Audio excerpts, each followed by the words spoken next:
Good morning, my dear students. Today we are discussing about the classification of phylum Chordata.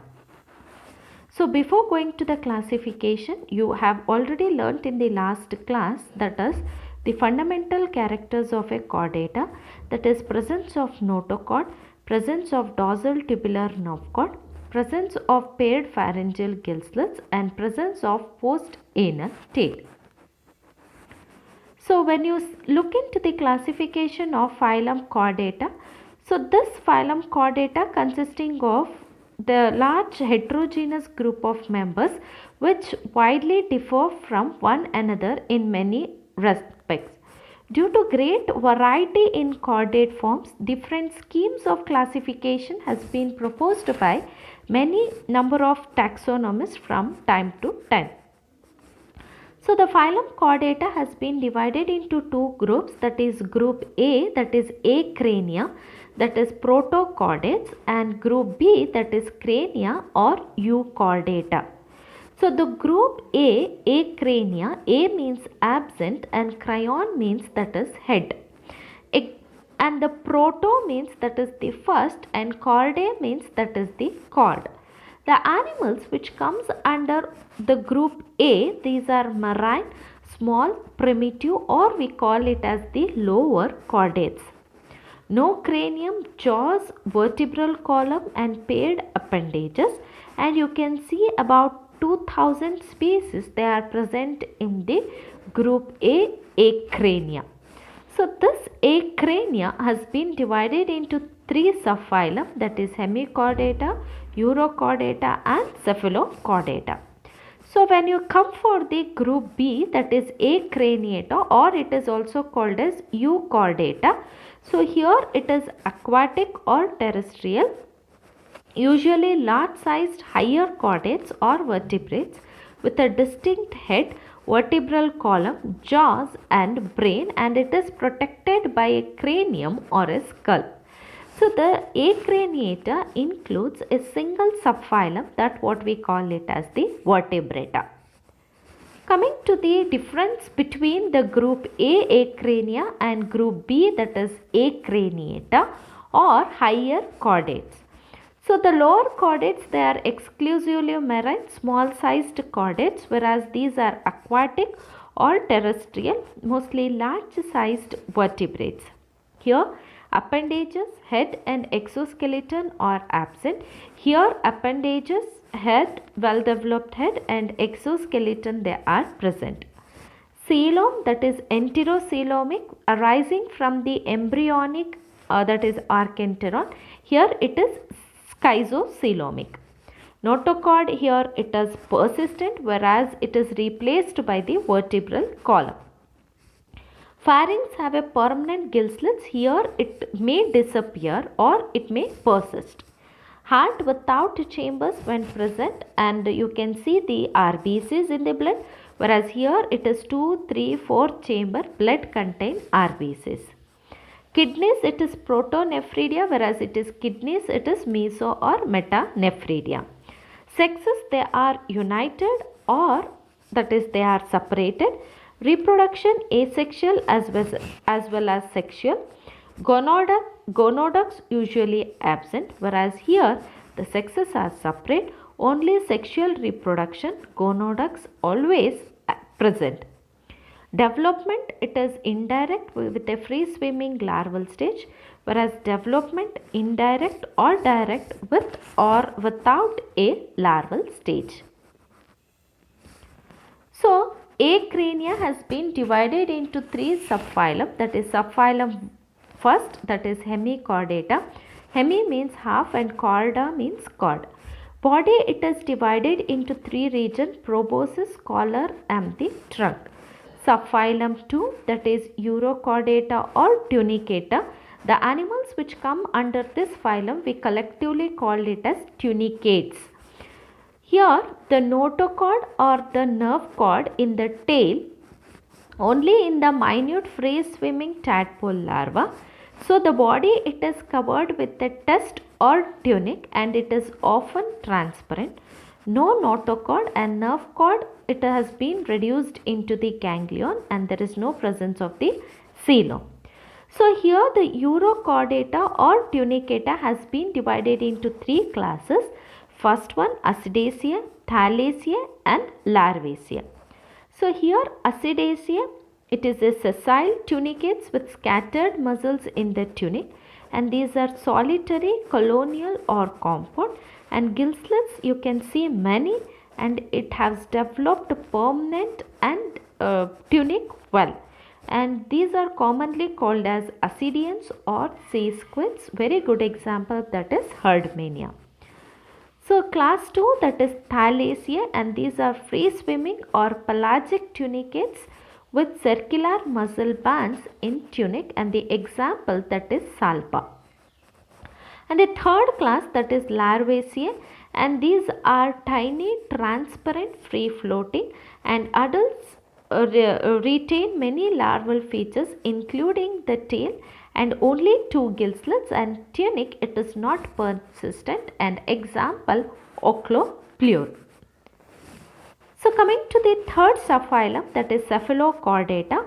Cephala means head and chorda means cord. Notochord and the nerve cord, they are present throughout the life along the entire length of the body, and this has been divided into only one class, that is Leptocardae. And this Leptocardae class, which consisting of animals which looks like a fish and consisting of numerous gill slits, and these are free swimming and burrowing form. And very good example what you have, it is Branchiostoma or Amphioxus. So the subphylum 4, that is Vertebrata, vertebratus, that means the backbone, which is the largest subphylum, and it is supplemented or replaced by the vertebral column, and the body it is divided into head, neck, trunk and the tail. And this largest phylum has been divided into two divisions. One, it is division 1, it is the Agnatha, and division 2, it is Gnatha stomata. So division 1, the word meaning Agnatha, A means absent and Gnatha, that is the jaws. Here true jaws and paired appendages are absent in case of Agnatha, whereas the true jaws and the paired appendages, they are present in the division 2, that is Gnatha stomata. So here it is a clear picture of classification of subphylum, that is Vertebrata. So it has been divided into two divisions, that is Agnatha and Gnatha stomata. So Agnatha has been divided into, that is two classes, that is Ostracodermy and Cyclostomata. Whereas Gnatha stomata division, it has been divided into two superclasses, that is Pisces and the Tetrapoda. So Pisces has been divided into three classes, Placodermy, Chondrichthyes, Osteichthyes, whereas the superclasses Tetrapoda has been divided into class Amphibia, class Reptilia, class Aves and class Mammalia. So first, that is division 1, that is Agnatha. A means knot and Gnathos means jaw. So jawless fish-like vertebrates without true jaws and paired limbs. So here, that is the two classes. First one, that is Ostracodermy, that is the several extant orders that have come here in the class Ostracodermy, example Cephalapis. Like the second class, that is Cyclostomata. Cyclos means circular and the stoma means it is the mouth. So the animals which consisting of rounded and suctorial mouth, and these are which looks like eel-like, long, cylindrical skin which is smooth, jaws and lateral fins they are present. Heart, it is two chambers, and these are parasites and scavenger. Very good examples, what you say, it is the lampreys, that is the Petromyzon, and hagfish, that is Myxin. Division 2, that is Gnathostomata. Gnathos means jaw and stoma means that is mouth. And here these are the jawed vertebrates having true jaw and paired limbs. So this Gnathostomata has been divided into two superclasses. First one, superclass Pisces, which includes all the fishes, and second one, that is the superclass Tetrapoda. So all the fishes and fish like aquatic gnathostomes which comes under the superclass Pisces, whereas all the four-footed terrestrial gnathostomes which comes under the superclass, that is Tetrapoda. So when you look at the difference between these two superclasses, superclass Pisces, here these are aquatic, and whereas the tetrapods, they are aquatic as well as the terrestrial. Paired limbs, they are present here. Paired limbs are pentadactyl limbs, they are present. Median fins present, here it is absent. Skin usually moist and scaly, where without the presence of scales. Respiration, it is aquatic by gills, whereas it is aerial by lungs.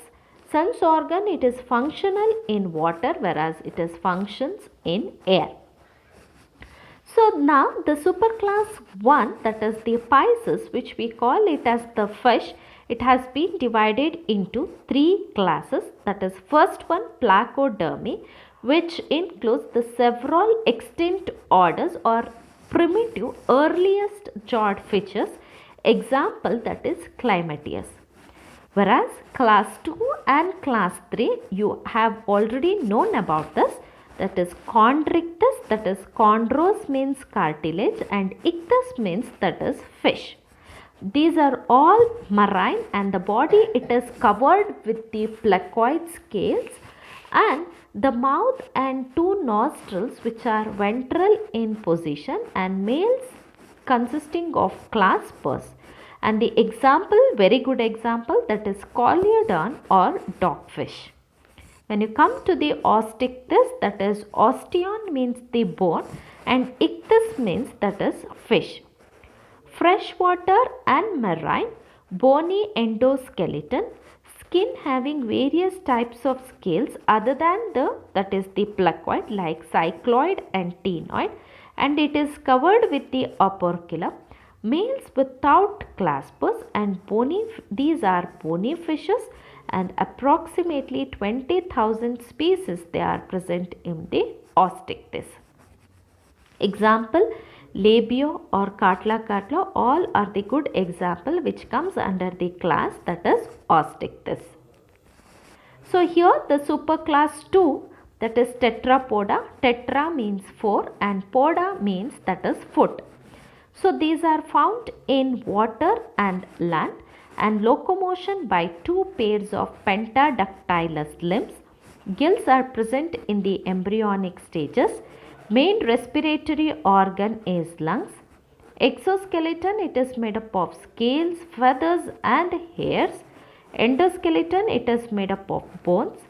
And heart is 3 or 4 chambered, and you can see the double circulation.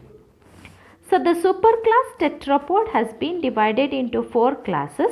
Class Amphibia, for example frogs. Class Reptilia, snakes and lizard. Class Apes, that is example nothing but the birds. And class Mammals, you already know all the monkeys and the humans which belongs to the class Mammals. This is the detailed classification of phylum Chordata. Thank you.